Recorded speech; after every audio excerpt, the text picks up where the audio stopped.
Hello, everyone. Welcome to our weekly Dhamma study practice, Dhamma session. We are moving to a weekly schedule, meaning our Wednesday sessions are cancelled. So I'm going to start recording Dhammapada videos during the week instead. And I think once a week with the questions is enough.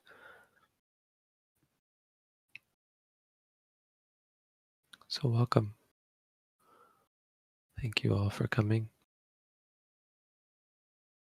Thank you all for tuning in and for watching these videos on our YouTube channel. Thank you, because I want to see the world a better place.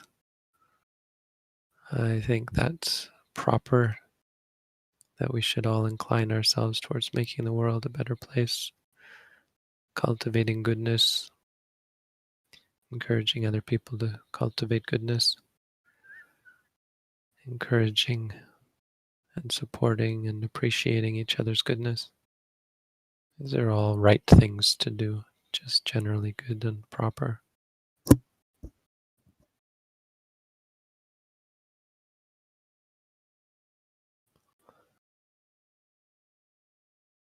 So today's talk is on the 3 trainings. Sikha, the 3 Sikha,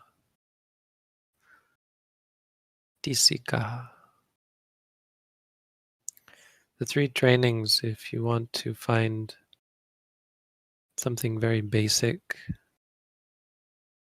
provide a basic understanding of Buddhism, the 3 trainings provide this base framework for understanding what it is that the Buddha taught. The Buddha Sasana, the religion of the Buddha, is a training. This is how we should understand it. It's not to be framed as a belief system. It's not about culture or identity. It's not about identifying as Buddhist. It doesn't mean anything if you call yourself Buddhist. It doesn't help you. It generally hinders you if you identify as anything at all. So it doesn't help you to identify necessarily. Buddhism is a training. In fact, it's 3 trainings, or a 3-part training. So meditation is a training. Often meditation is perceived as some sort of relief or respite, a vacation of sorts, a way of getting away from our everyday. And in Buddhism, it's not that. In Buddhism, meditation is a training. And meditation, we practice meditation because of our interest in training ourselves. And meditation plays a central part in that. But there are 3 aspects of our training. 3 aspects are Sila, Samadhi, and Panya. Sila, Samadhi, Panya are the Sikha, the 3 Sikhas. Sila means ethics or morality. Samadhi means concentration or focus. And Panya means wisdom or understanding.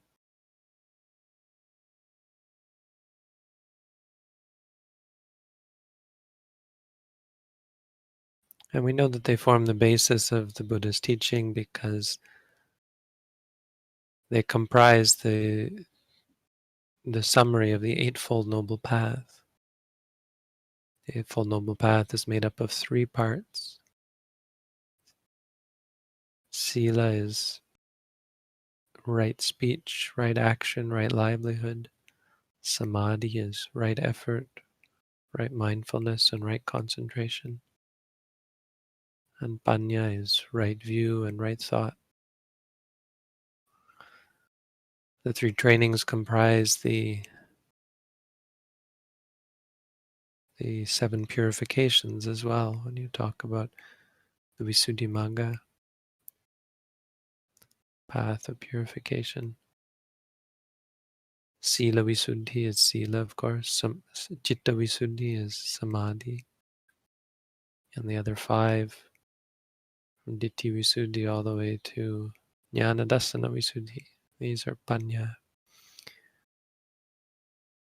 Meaning the path of purification is basically Sila, Samadhi, Panya. Ethics, focus, wisdom. Morality, concentration, wisdom.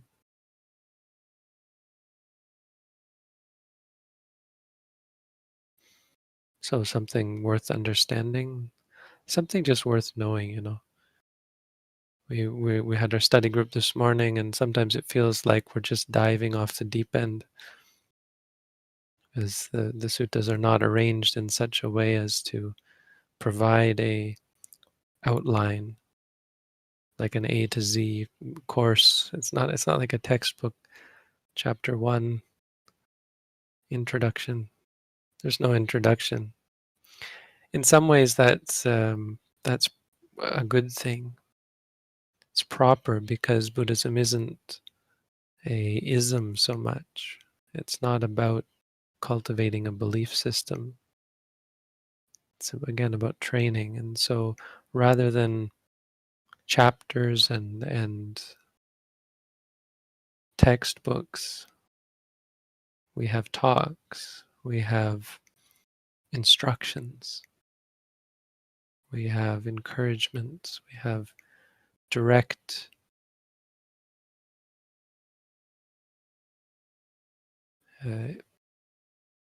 teaching, you know, where the Buddha would guide someone to enlightenment, guide someone to understanding.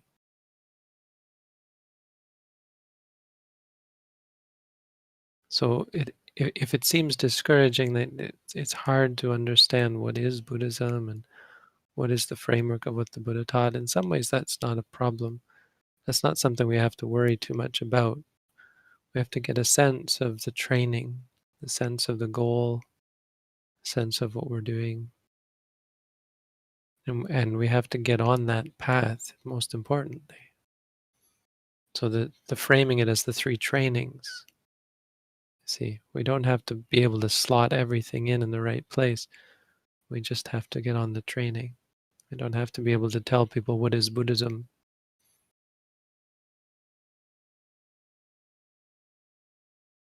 We just understand it as a training, and we begin to train. I mean, to say is it's not necessary to have a theoretical understanding of Buddhism so much as it is to have a direct understanding of reality, to begin on the path of training, to progress on the path of training. So, as with everything in the Buddha's teaching, there is the mundane side and there is the super mundane side, or the ultimate side, the way of looking at things from a conventional sense and a way of looking at things from an ultimate sense. So the three trainings it's very important to look at them through that lens of having two sides, because we have to be able to go beyond the conventional. The trainings require an ultimate application, conventional application of the three trainings is good, is beneficial, but limited.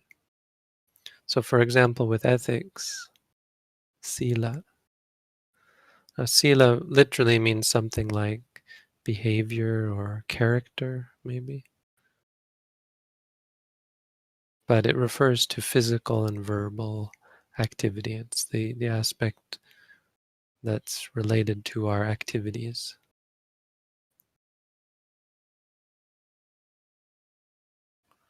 So with morality, you have two sides. You have the conventional and you have the ultimate. And so our ordinary understanding of sila is rules, rules, precepts, principles to live by. That's how we think of ethics and morality. Is it ethical to kill? No, it's not ethical to kill. It's not ethical to steal, and so on. But a deeper look at ethics from a Buddhist perspective shows that actually killing and stealing aren't the problem. They aren't a problem at all, because they refer to the act.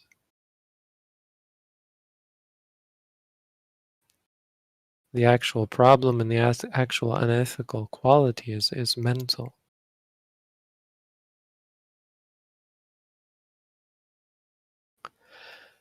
And so we find that ethics has actually nothing intrinsically to do with our activities directly.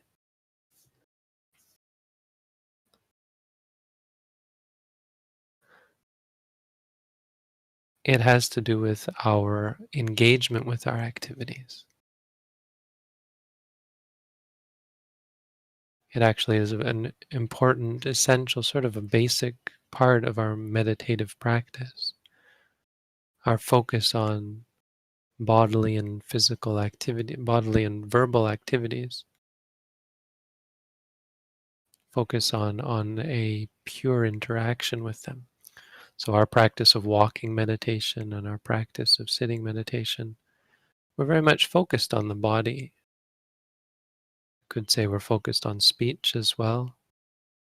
Focused mostly by not speaking, but you can also be mindful of your speech, what you're going to say. Our interactions with the physical realm, we take them as an object of meditation. We cultivate a restraint. We cultivate a vigilance in the sense of not being paranoid, but being vigilant, being alert. When we walk carefully. When we speak conscientiously, deliberately, carefully, with attention. So when we walk, stepping right, stepping left, that's ethics. That's ethical walking. It's ethical behavior. And it sets the tone for all of our activities, for any sort of ethics. You can't kill, you can't steal if you're mindful of your actions. You just can't do it. It requires too much. It requires too much mental attachment, too much mental ambition, desire, passion.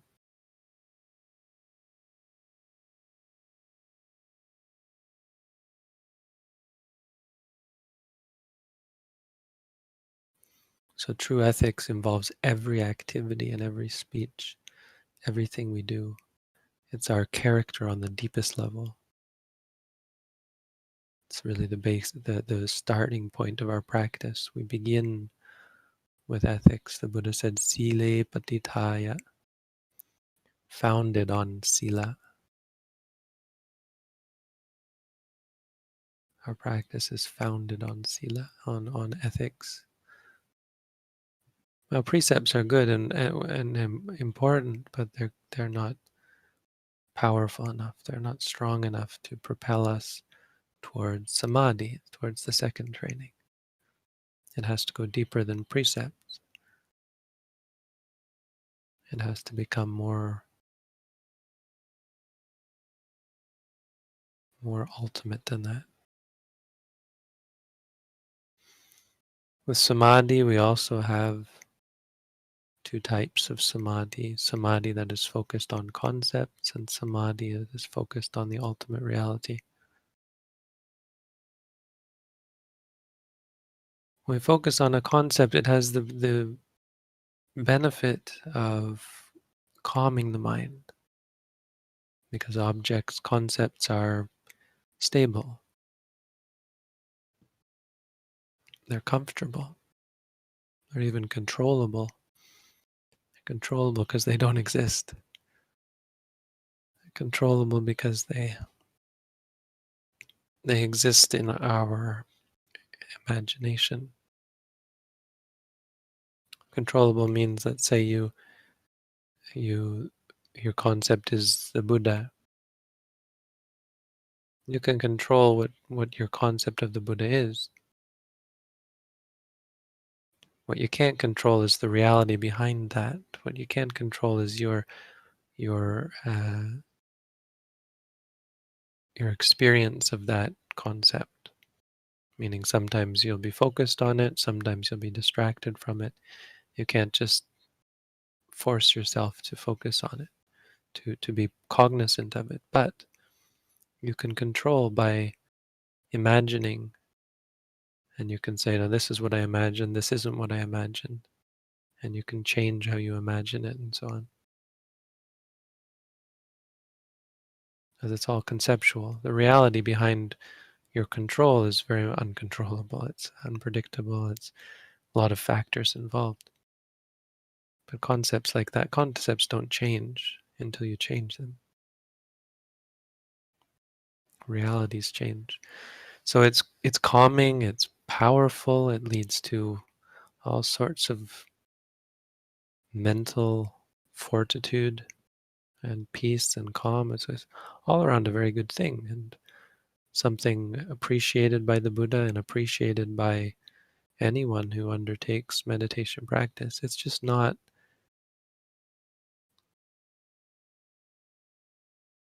enough. It doesn't lead to wisdom, understanding. It doesn't change the way you look at the world, not fundamentally, because it has nothing to do with the underpinnings of the world, the building blocks of reality. When you focus on reality, it's impermanent, suffering, non-self. It's not very much fun. It's quite unpleasant at times. It's unpleasant until you learn to let go of it, until wisdom arises. But focusing on that unpleasantness helps wisdom to arise. It helps you see your clinging, your expectations, your addictions.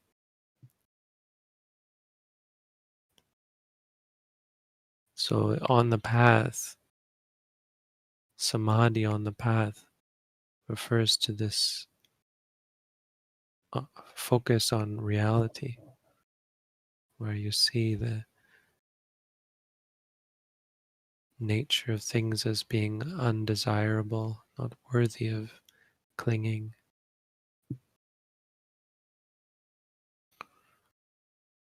It's the focus on the things that will provide wisdom and understanding, the things that we have ignorance about or misconception of. We don't understand reality very well. Our training, our second training, is in focusing on reality to understand it better, more clearly, so that all of our habits, our habits based on misunderstanding, are done away with. We cling to things, crave things, we get angry about things. It's all ridiculous. It's all nonsense. There's no wisdom behind anger. You could never say, "Oh, that was very wise of you that you got angry right there." You could never say, oh, that's what depth of wisdom that you cling to that thing. No, you never say that. You could never have such a thing. We may not realize it when we think of wisdom, but it has everything to do with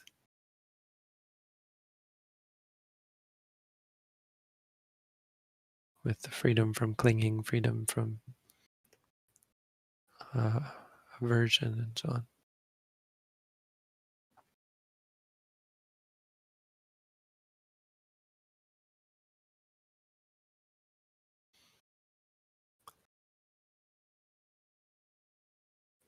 So the third training, wisdom. Wisdom is again of two kinds. We have the conventional, conceptual wisdom, and this is again a double-edged sword. Conventional wisdom is useful and important, but it's so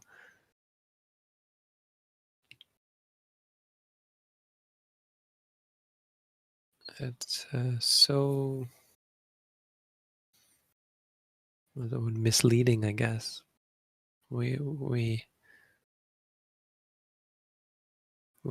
deceive ourselves based on our knowledge. It can be intoxicating. The Buddha's teaching can be intoxicating. It's so powerful. It's so beautiful. And the teaching isn't intoxicating. That's wrong to say, but because it's so powerful, we become intoxicated by the power of it. It's easy to become proud because of how great the Buddha's teaching is. You become proud of the greatness.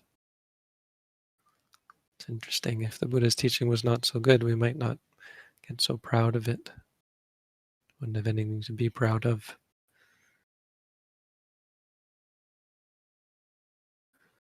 But again, it's because of the way we look at things. We see things as concepts.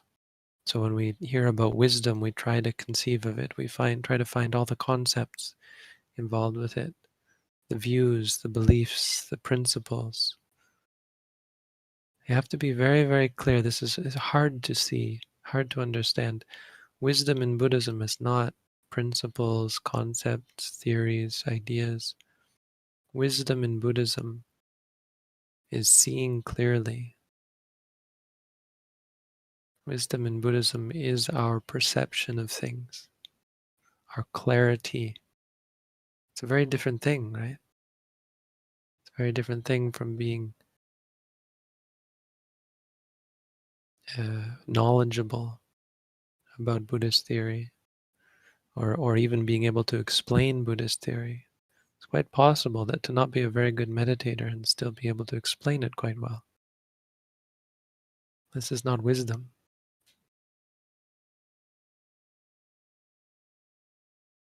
It's useful, it's beneficial, but it's also dangerous. It's dangerous if we don't practice it. It's dangerous, I mean, because it leads to pride and conceit and negligence. It's easy to become negligent when you know something very well. When you uh,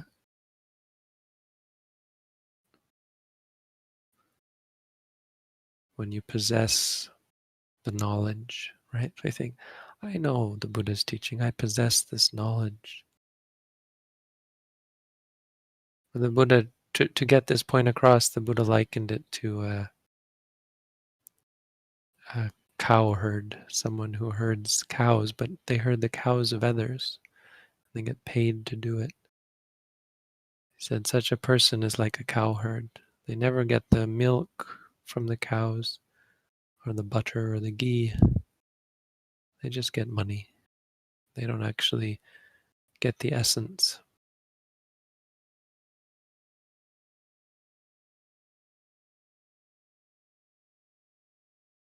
They don't actually own the cows.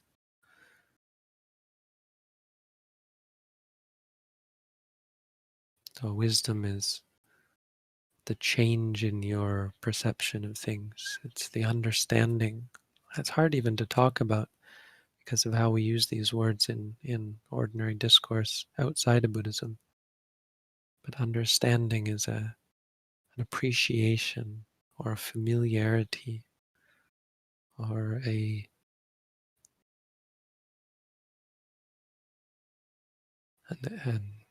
enlightenment.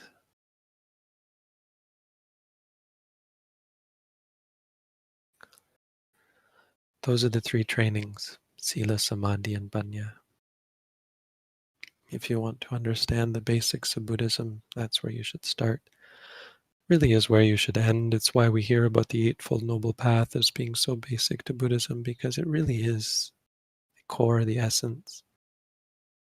One of the great things about the Buddha's teaching is he started with these three trainings and branched out, and you can branch out. If you want to talk about wisdom, you can go into depth. There's the 16 stages of knowledge, the 5 purifications. There are many ways to talk about wisdom. Samadhi, you want to talk about the different types of samadhi. Sila, you want to talk about if you read the Visuddhimagga, just skim through it, you'll see how in depth the Visuddhimagga is. Basically Sila, Samadhi, and Panya, but it's a very big book that goes into very much detail about all three of these trainings. You can get an appreciation of how Buddhism is like a branching teaching. It's a kaleidoscope or a fractal, where you zoom in on one of these trainings and it branches out into many other things. And everything loops back and everything connects. And it's much more, again, it's not about getting a picture. You don't have to make an infographic about Buddhism, like what leads here. And it's not about flowcharts or anything like that, or lists. It's about living it. It's about practicing it. And so you can go with it, move from one thing to, the three trainings, move to the exploration of wisdom as a means of deepening your practice. So our study should reflect our practice in this way. It should be an incorporation or an engagement. You learn about something intellectually, you also take it as a practice. Practice it as you learn. So as we sit here talking, or I am doing the talking, you have an opportunity to practice as well. We're here together. We have this connection with so many other people. Look, we have people in the chat, we have people not chatting, all here with a very similar inclination. We're in a community together. What an opportunity for us to not be distracted by worldly affairs. Take this opportunity to cultivate good things. Speaking of the chat, speaking of good things, I think we have some questions. I'm going to shift into the question and answer period. Question and answers begins now. I will pin Olivia's comment. So the chat is now only open to questions, preferably related to meditation practice. Our hope is to field questions that need answers, not questions that are on curiosity or because you thought it up. You heard that this was about questions, so you tried to find a question to ask. Don't go looking for questions to ask. If you don't have questions, don't be discouraged. That's generally a good thing. Once you have no questions, it means you're either way off track or you're on track. Ask questions if you're not sure whether you're on track. And hopefully we can get you on track.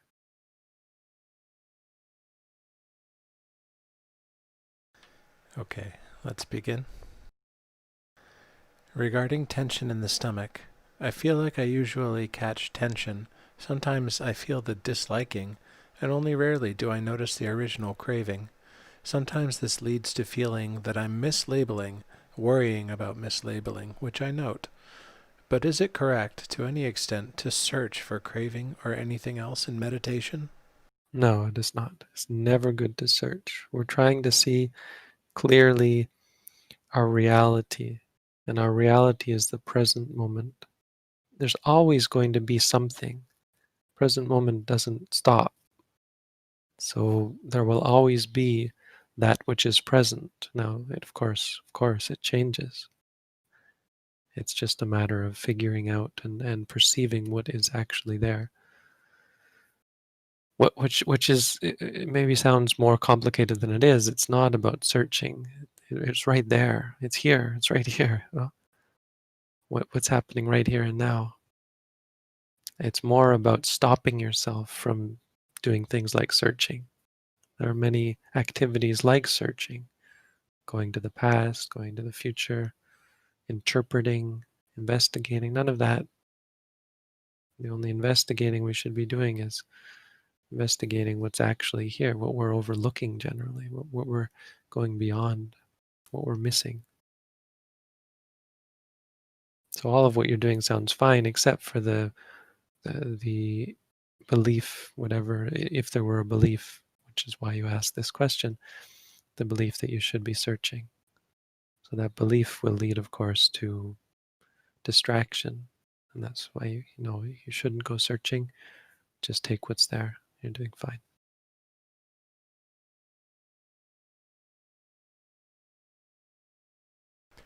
The terms pleasure and liking seem like synonyms, such as when eating good food or seeing or touching something beautiful. Could you help in explaining the differences in the experiences? Well, they often go together, so that's why it sometimes seems like they're the same thing, but they don't always go together. For example, when you are kind to someone, there can be pleasure involved with that. I mean, it's hard because in English we use these words very interchangeably, but that's because we are not very wise, and our language has not evolved out of wisdom by any means. Our language has generally evolved out of ignorance, and so the way we use words is not proper. The Buddha had even in Pali, he had to redefine words and use words in very specific ways and really change the language as a result of his usage. So we have to some extent, change the language and be clear about the words that we use. Like the word mindfulness, we've co-opted the word, and now I think it's now more often used in the way we use it, which is not what it actually used to mean. So pleasure, we would use to describe the actual feeling of happiness, of a positive, of a pleasant feeling without the actual liking, which is a separate thing. And you can have a pleasurable feeling, a happy feeling when you do good things, for example, without any craving for it. So it's like when you think of something you want, there can be a pleasure there, a happiness there as well. But that happiness is associated with liking and wanting. That's just the nature of things. This is actually a part of the Abhidhamma. You can study it, that it actually is. This was observed, that yes, there are two different kinds of pleasure. That which is all just theoretical and doesn't really matter. If it feels like pleasure, you just say pleasure, or happy, and if it feels like liking, just say liking, because we're not trying to judge good or bad, we're just trying to see more clearly, and whatever's actually there, you'll see that, and that's all that's important. So being able to differentiate intellectually is not really important. It's not that important.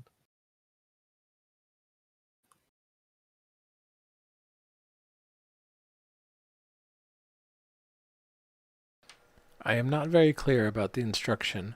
Note that thing until it ends. How do we identify when it ends? Well, that takes training. I mean, that's part of what we're trying to see, is that everything ends. I'm not quite clear on the confusion. Say pain, for example. Does pain last forever, or does it sometimes go away? And You may not realize that it does in the beginning, but that's part of what we're trying to see. You'll start to see it goes away. Thoughts, for example, when you say thinking, they're already gone. So they've gone. That's, stop noting. You really only have to say thinking once usually, or twice or something. You might repeat it if your mind keeps trying to think it because it wants to think it. With like wanting or disliking, that might stay for a bit, but eventually it goes. Worry, I mean, they tend to go away quite quickly, but they do go away. They're go.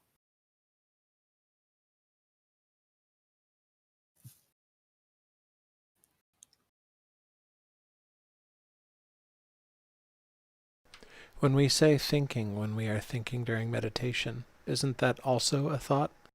It is, yes. We're not trying to stop thinking, so there's not a problem there. We're trying to create clarity of thought.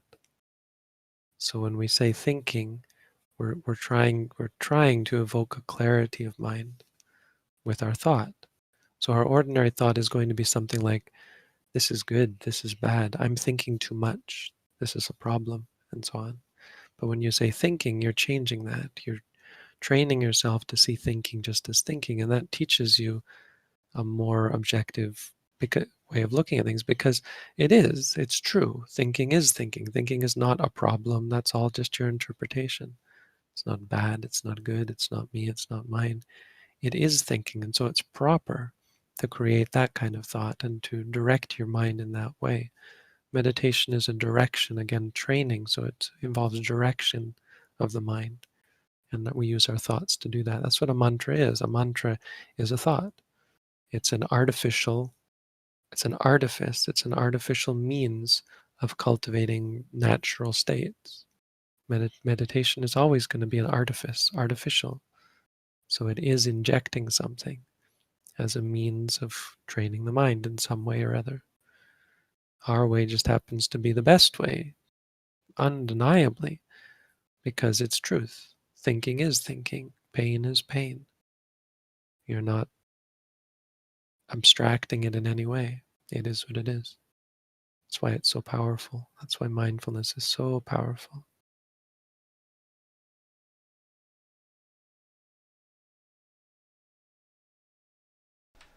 I have problems with tiredness and no will or motivation, which sometimes makes it hard to meditate. What can I do about this? Well, look at it a little differently. Tiredness is not a problem, it's tiredness, right? If you have the perception of it as a problem, that's where your problems begin. It becomes depressing and discouraging. But if tiredness is just tiredness, then, well, you can meditate on that. You'd say tired, tired. Now, as for things making it hard to meditate, meditation is hard. Unless you're really special, it's going to be really hard. Don't be discouraged by that. There's nothing that says, and this is a general principle of life, there's nothing that says that something that's hard is bad. It's nothing that says that when something is hard, that's a bad sign. Right? This is sort of a misperception we have. When the going gets tough, we run away. We get discouraged. That's why this saying, when the going gets tough, the tough get going. It's a sign of someone who is going to succeed when they don't get discouraged by challenge, by difficulty. That's a quality we should aim to cultivate. Just our perception. Difficult is not a reason to get discouraged. It's not a sign that there's a problem. It's not a sign that there's a problem.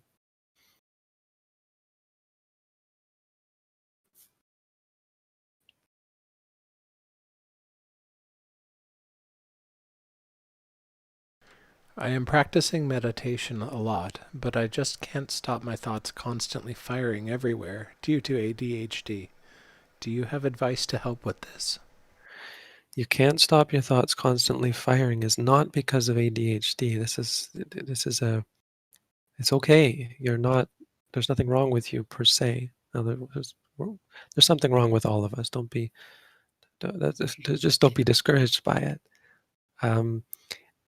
Though you can't stop your thoughts because that's the nature of your thoughts. Thoughts are uncontrollable. You seeing that is actually a good thing. It's a sign of progress. an expected observation along the path. So, see, it would be wrong to be discouraged by that and try to move elsewhere, try to do something else to get away from that.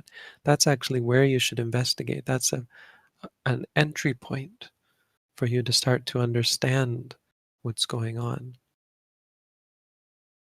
We look at thoughts and distractions like that as a problem. Now, it's not so much whether they are or aren't a problem, it's our perception of them. If you perceive something, right? Again, this gets back to wisdom. Wisdom isn't about identifying what is a problem and what isn't. It's about the way you perceive things, the way you engage with things. If your engagement is, this is a problem, that's a problem, that engagement, that state of mind is problematic. It's harmful. When you think, the proper thing is to recognize it as a thought. When you're distracted, the proper thing is to appreciate this as distraction, to correctly identify it, because that state of mind, that interaction is beneficial. It focuses your mind. That way of looking at things does not encourage distraction, does not encourage uh, lack of attention and so on. I mean, it is attentive. So again, just like the last person, don't be discouraged when it's difficult. You can't stop. Great. You've started to see the truth of reality, something that will help you let go and stop trying to fix. So when we ask for advice to help, that's part of the mind that wants to fix things. Something's wrong. I have to fix it. Something's wrong with me. I identify with it, you see? Well, it becomes very problematic when it's our problem. It's me, it's mine. All of that you have to eventually discard. You have to just see things as they are, because that way of looking at things cultivates all these good things that we want: the focus, the calm, the concentration, the peace. Oh, the peace, if only I could get away from my mind.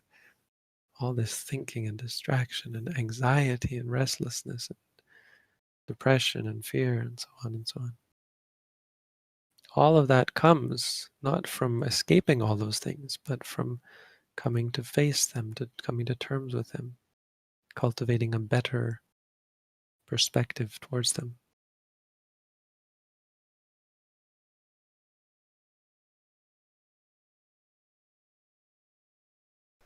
Am I correct in understanding that one should note about once a second? Currently, I am noting about once every 2 to 3 seconds. Should I try to note more frequently, or will this come naturally? Well, if it feels like it's a bit sluggish, you should note that. But there's certainly no rule that it has to be once per second. It was just a sort of a basic guide of the Mahasi Sayadaw, one of our core teachers. He suggested that, and that seems reasonable. 2 to 3 seconds, you might start to feel like you're kind of slacking off. If it feels like that to you, then you should note that and sort of cease the slacking off. But if it just feels not natural, normal, ordinary, then do that. What we don't want to fall into is some kind of artificial addition, like intentionally. Like suppose you enjoy going slower, for example, you get caught up in that can cultivate bad states of mind, the harmful, unbeneficial states. So there really should be nothing remarkable about your practice at all. That's sort of a good sign, where you're not doing things a certain way. You're just doing it the most ordinary, simple way.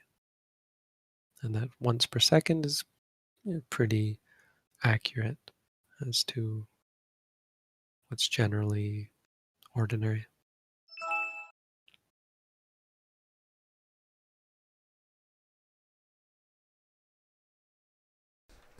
Whenever I put effort into my meditation, I lose the will to continue with work and family life. And when I focus on work and family, my meditation practice takes a back seat.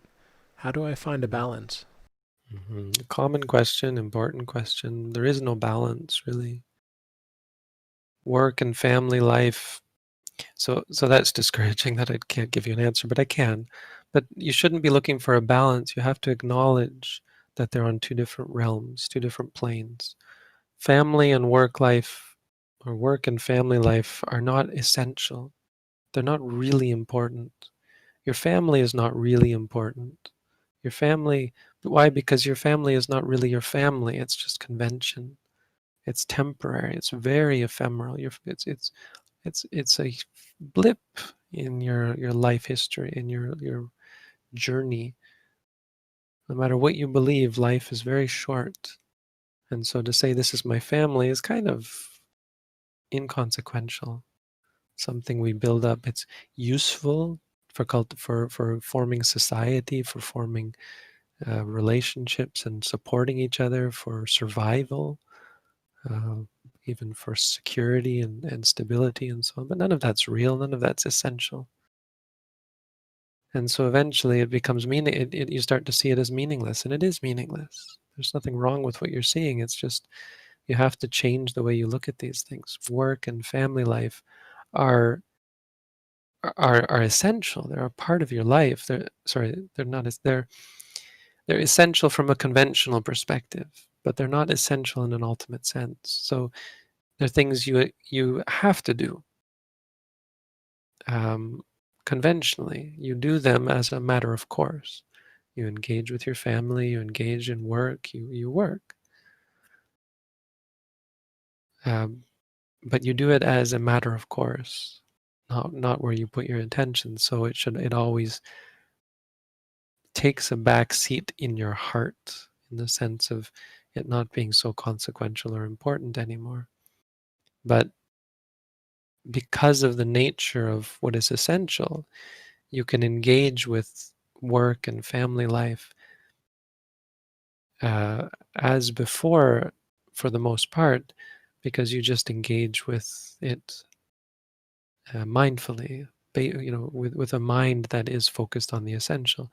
Meaning, when you work mindfully, you work with attention, you work focused on the ultimate reality of the situation. When you're engaged in family life, you again do it mindfully. It's not to say that that's not without challenges, of course. You're not going to have as much ambition, so your work will suffer as a result. You won't get promotions and so on necessarily. So you'll start to simplify, but that's not a bad thing.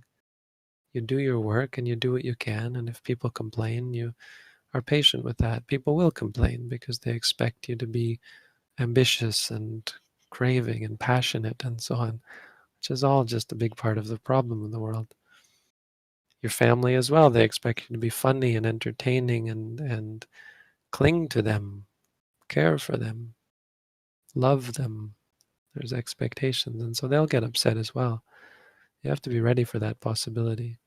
We tend to be associated with work and family life people who are very much clingy, and not something we can that's not something we can fix. It's broken, and you'll have to be ready for that. That doesn't make it wrong. Clinging is wrong, and passion, ambition, all these things, they're observably wrong. You can see for yourself, and that's what you start to see through the meditation. It's quite obvious how wrong, and they're wrong these are, and they're wrong because they don't lead to happiness. They don't lead to peace. They lead to stress. They don't lead to things that people who engage in them want. We're passionate because we think it brings us happiness. We're ambitious. We're clingy. It only leads to greater stress and suffering.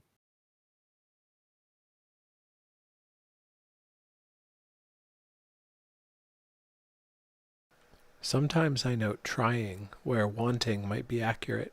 Should I note one over the other, or is the word I choose not so important? Well, the more accurate, the better, but you'll get better at that.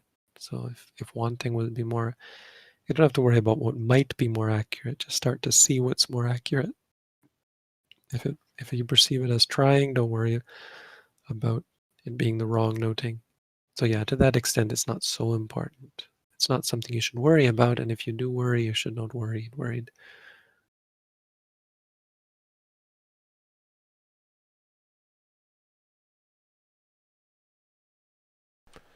What should I do if I fall asleep during meditation? It's kind of a funny question because you're asleep. What can you do? I don't know. You can wake yourself up? Probably not. Once you wake up, well, it's not an issue anymore. It's in the past. So I guess my answer would be don't live in the past. When you're asleep, you're asleep. Once you've woken up, well, there's no issue anymore. You're not sleeping anymore.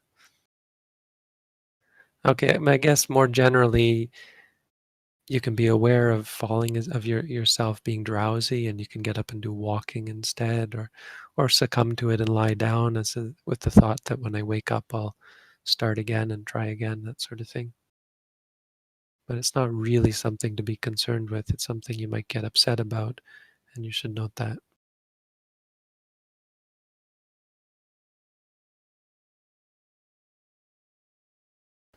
How do I cope with suffering? Is that possible?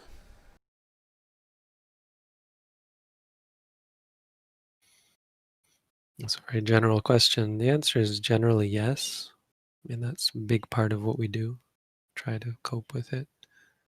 I would recommend, if you're interested, to read our booklet on how to meditate, and maybe sign up for an at-home course. I think that might be the sort of thing that would help you in this case. There are links in the description. It's all free. I'm not trying to make money off any of this.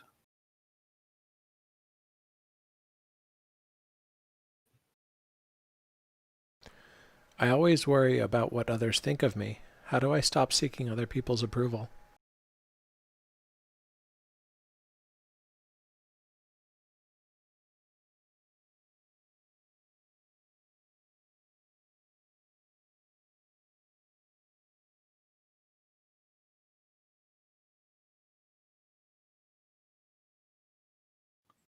Sorry, was I muted there? I think I was muted Perhaps there. so. Same answer as before. Read the booklet and try to do an at-home meditation course. That should help you with those issues, worry and seeking, craving for approval. Every time my friend starts meditating, she starts to cry. Why would this happen?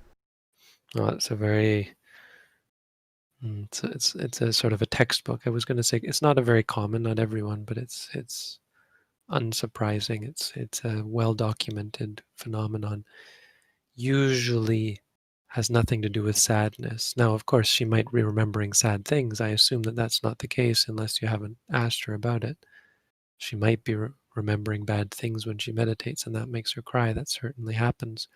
But it also happens, assuming you've talked to her and she doesn't know why she's crying either.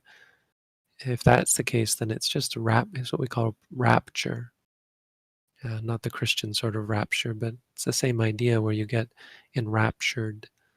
The mind gets kind of ecstatic, and there's lots of physical results to that crying. I mean, it's not crying, it's tears. I guess you could say it's crying, but it's not sad. It's actually quite pleasurable. Crying is a physical activity that is actually pleasurable. I think that's why we cry, because it releases certain chemicals that calm us and bring pleasure. That's why children cry when they get hurt. It actually makes them feel better. So, I mean, it's just something she should note. It's not something to be worried about. The real problem is when, because it's pleasurable, you get in a feedback loop where you encourage it, you instigate it. So you have to be vigilant with those sorts of things, to be mindful about them so you don't get stuck on them, initiating them, triggering them again and again because of how pleasurable they are.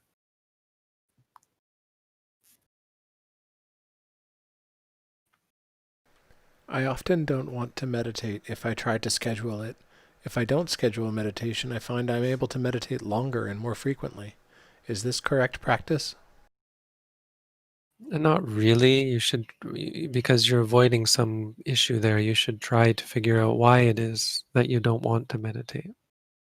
Not wanting to meditate is not something you should avoid, it's something you should address. You should be mindful, you should meditate on that, the disliking, the aversion, and so on. The point being that there's really um, there should be no limitations on your meditation such that I have to do it this way or I can't meditate, right? Which is basically what's going on here. If that's the case in any way, in any form, then that should be something that's addressed so that you can meditate anywhere, at any time. It's a part of being objective and gaining this enlightened outlook on life.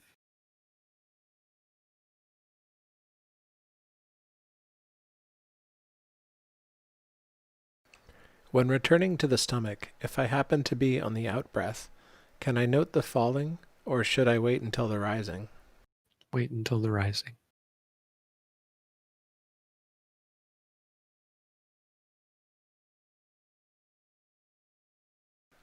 I often feel like I'm either discarding notings too quickly or noting them after they're gone, and it seems inefficient.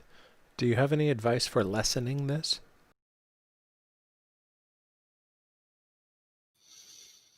No, that's not a problem. That's part of the process. Don't worry about that. You're going to sometimes catch things too late.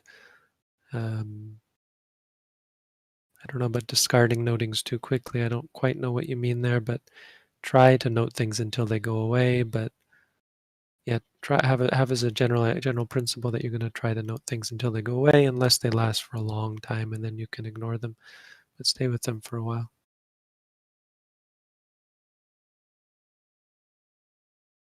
What is the sign to know that my mind is focused?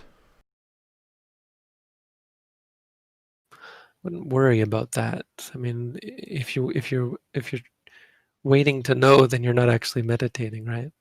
So don't be worried about that. That's kind of focusing on results. Anytime you do that, well, you're not going to focus because you're too concerned with whether you are focused. See?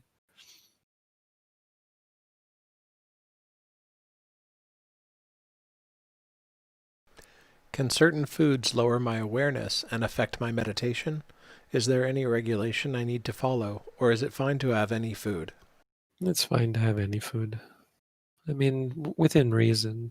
You should be somewhat mindful of food as being a medicine, and the body will make, sluggish body will make it more challenging to meditate. It's not really an issue in vipassana practice. It's more of an issue in samatha practice when you're looking for tranquility. There's even traditions that say you shouldn't eat garlic or ginger or onions or pungent herbs of that sort. But in vipassana, that's not really an issue. I would say try and eat healthy for lots of reasons, because it's just going to make your practice more smooth. But it's not something you should obsess over by any means. Never obsess over it. Food is not. Food is important in another sense. Food is important because it's something we cling to, we crave for. Even people who like healthy food crave it very much and obsess over their food very much. And that's a problem. That obsession, like any obsession, is a problem. So how we should observe food, we should be very careful about our food, but not in terms of what we eat, but in terms of how we approach the eating. And not the eating, the preparing, all of the obsession and addiction that goes into that. We should be vigilant about observing and tranquilizing that, neutralizing that.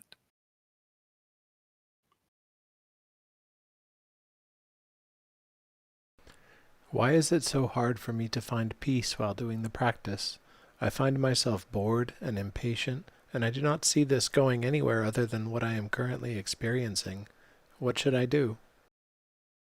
You're doing fine. That sounds like you're starting to see how the mind works. You can't control your mind. This trying to find peace. Why is it so hard? It's because it's not yours. It's not under your control. It's not really even the point of the practice, and not directly. So you trying to find peace when you do the practice is just getting in your way. It's what leads to discouragement and impatience and so on. And so your goal really is to try and understand the patience and impatience and the boredom, because they're the problem. They're not the symptom of the problem. They are the problem. So we think, oh, I'm not at peace, and as a result of that problem of not being at peace, I get bored and impatient. No, it's the other way around. You're never going to find peace until you learn to overcome the boredom and the impatience. Boredom and impatience are improper observation. They're unwholesome states of mind. Try and see them with wholesome states of mind. When you're bored, say to yourself, bored, bored. You're replacing that boredom with a wholesome state of clarity. When you're impatient, say impatient, impatient. And you're replacing it with a new, more pure state. Peace will come. Peace is not something you have to worry about. It's like you do your work, you'll get paid. You don't have to question whether you're going to get paid or keep checking your bank account every 5 minutes to see if they've deposited your paycheck. You do your work and you'll get paid. It's better than that because you never know, your employer might stiff you out of money, but meditation will never stiff you because it's ultimate reality. There's no God that's going to get in the way of you gaining from meditation practice. There's nothing, the Buddha, using the Buddha's words, there's no Brahma or God or angel or being who can stop you from the Dhamma, can stop the Dhamma from arising. So never have to question result.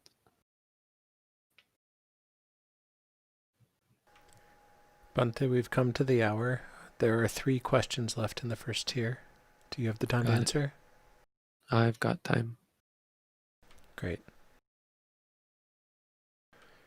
Are there any benefits of going back to the previous stages of walking and sitting techniques used in the early stages of the at-home meditation course? Yes, we go back to them. We go through them. For if you do the course, the intensive course, you'll go back over them again anyway. So you can go through them again as a progression. Really, it's not, because it's not organized once you're doing it on your own. You can stay at the highest step. You can go back down and work your way up. Try and get a sort of a stable practice going, and you can work on a progression or stay at the top or whatever. Really based on your focus. If you're feeling focused, you can increase. If you're not feeling very focused, well, I'll start over at the beginning. We usually go back and start at the 3rd walking step once we've gone through them all.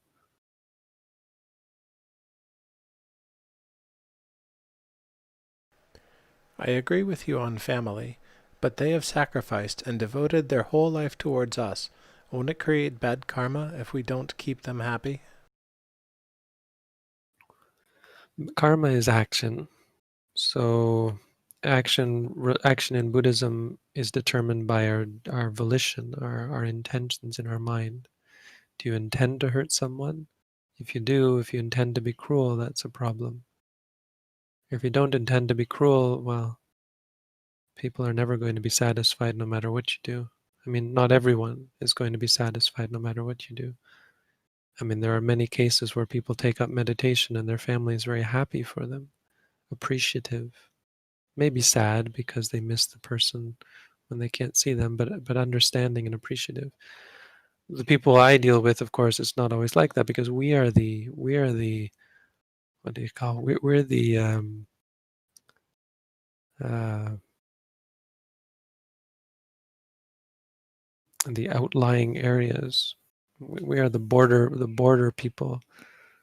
We're not the we're not Buddhist civilization. Most of us aren't Buddhist. We weren't born Buddhist, and so we have a lot of things to deal with. Family who is very angry at us for becoming Buddhist, who thinks we're following evil things, and even it can get very tense. There's no helping that. I mean, when someone has a wrong view, it's wrong, and appeasing them is not good, right? So the question is a bit, you have to be clear that it doesn't help people to encourage their or support their clinging. So keeping people happy is not actually a thing. They're going to be unhappy as long as they cling. It's going to always lead to their detriment. You supporting them in that is not a good thing just because it quote unquote keeps them happy. It's like saying, well, if someone's addicted to drugs, shouldn't I keep giving them drugs to keep them happy? Wouldn't it be bad karma to take their drugs away? I mean, maybe if you actually take their drugs away, but if you stop giving them drugs and refuse to give them drugs, there's nothing wrong with that. That's actually a positive thing, because they might get very, very angry, but they've been forced to confront. They've been removed. They've had an enabler removed, right? You enable them. This is a term that people use with addiction. You're an enabler. So that's basically what you're talking about. So people have sacrificed and devoted their whole life to you. Well, what should you do about that? You should be grateful and helpful and supportive of them, of course. That's just a matter of course. That's an acknowledgement, but that has nothing to do with family or relationships. Gratitude is an important quality. But when people want you to be a certain way, when they cling to you, you're just talking about enabling that clinging, enabling that craving, enabling that addiction. So there are things, and practically there are many things that you should and will do to cultivate happiness for your family, to bring happiness to your family by being kind to them and compassionate to them and supportive of them. All of that is important. And so I say, as a matter of course, you do your duties. But as soon as you start clinging to it, worrying about it, obsessing over it, you don't do anything good. Or when you support their obsession or their clinging, that's where the problems come. It really takes wisdom to be able to discern and really navigate the minefield of samsara. Figure out where are the mines, where are the explosions. Not to worry or avoid them, but to navigate them, to say, no, this is clinging, that's not right. So I'm not going to encourage their clinging or cling myself, but this is this person needing help, I'm going to help them.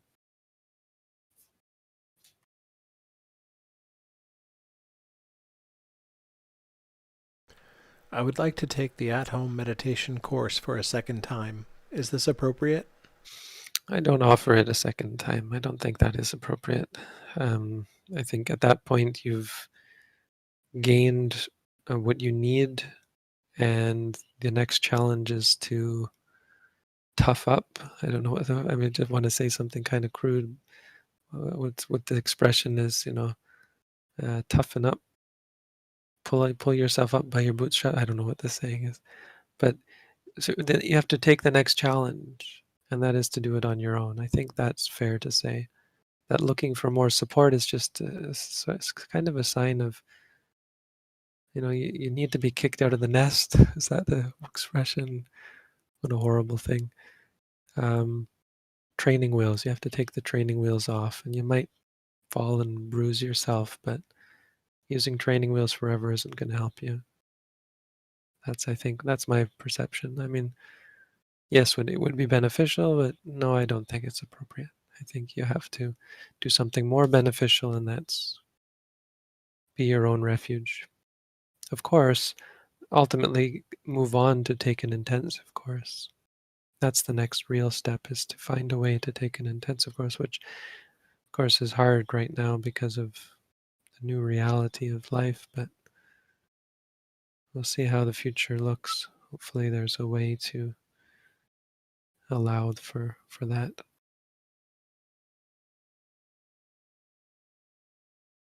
That's the end of our Tier 1 questions, Bhante. Thank you.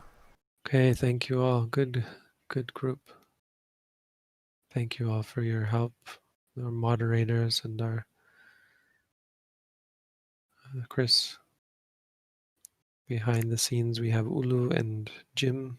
We have, of course, Olivia's in the chat, very active, I see. Very supportive. So thank you all, and thank you all for coming, for your great questions, and for your interest in the Dhamma. I appreciate you. Sadhu. May we all be free from suffering and find peace and happiness. Sadhu.